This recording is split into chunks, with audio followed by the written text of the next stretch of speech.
welcome back. Yes, this is CCL Sports Cards and I am Christopher Davies. It is finally time to talk about Nick Gonzales, and what better time to talk about him than at the end of April when he has really struggled with AA Altoona. But I'll get to that shortly. Before we get rolling here, I do have a favor to ask. If you're new to the channel and like the content, be sure to subscribe and support the drive to 5. Yup, with a little over 3 weeks to go, we are within 85 subscribers of hitting our goal of 500 subscribers. So if you're new, welcome. I think you'll find this channel exciting, entertaining, informative, and highly interactive.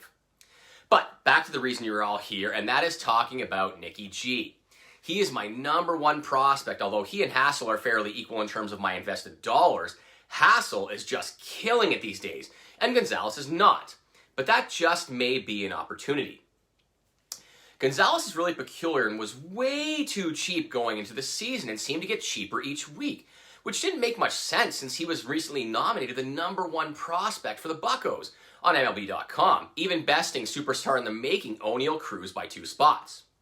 Anyhow, Nicky G jumped from #4 to #1 in prospect rankings and sits at #20 for all of MLB prospects, MLB-wide, up a whopping 41 spots from 2021. Yet his cards got cheaper and cheaper, and while part of that really does seem to be somewhat indicative of the card market continuing to cool, it was still hard to explain. Now, as he has struggled these past 3 weeks, his cards have gotten even cheaper, and that is completely explainable.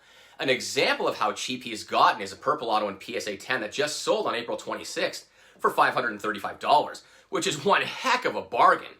That wouldn't even buy you a base auto in PSA 10 last fall when Gonzales had just finished hitting everything in sight. Of course, these days, with Gonzales hitting under 200 as April closes out, there are bargains to be had. An example of which is another purple PSA 10 auto on eBay right now, listed for $949 and taking offers at Burbank Sports Cards. Now, while that's not the $535 price that one just sold for, that comp is a little skewed. Take a look at the transaction and you'll see what I mean. Let's look at the facts here and forget about Gonzales' slow start for a moment, as this is the ebb and flow of any developing major leaguer, at least in my opinion. Sometimes they struggle. That's the way it goes. They make adjustments and then they start killing it again. I'll mention Hassel again as an example, as his first stint in High A last fall wasn't all sunshine and rainbows, but now you can't get the guy out. Nicky G is just 22 and turns 23 in late May, so he's still young, and MLB.com has him debuting sometime this season, and there are far worse things than a fella making his major league debut at 23. Nicky G's season for AA Altoona has been soft. His 182 average with 2 home runs, one of which he hit just last night, and 5 RBIs isn't great. But Nicky isn't the only marquee player for Altoona who's had a super slow start. Look at Matt Frazier, who was amazing last season. He's been hitting 7th, and at last check was still also hitting under 200.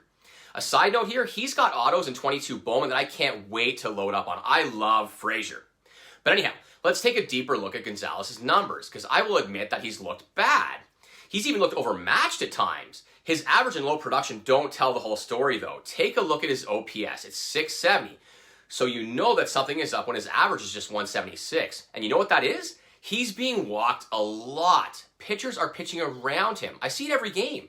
And while he earns walks as a result, this has made him press a little to produce. To put it in perspective, Nicky has walked 14 times in 16 games this season. Last year, he only walked 40 times in 80 games. And let's not forget that Gonzales had a truly remarkable season at High A Greensboro in 2021, when all was said and done, hitting .302 with 23 doubles, 18 homers, and an OPS of .950. And I imagine his 22 campaign will mirror, if not eclipse, his 21 campaign. We just have to wait for him to heat up a little. Also of note were his 21 doubles and 18 home runs last season, which lead me to believe that the 50 on his scouting report for power should be a touch higher with them kind of numbers. So yes, his power is underrated in my opinion. Given all of the above, I continue to be a buyer of Nick Gonzales and find his fading prices exciting. I know it's hard to buy a guy when he's not hitting. Our emotions tell us they're done.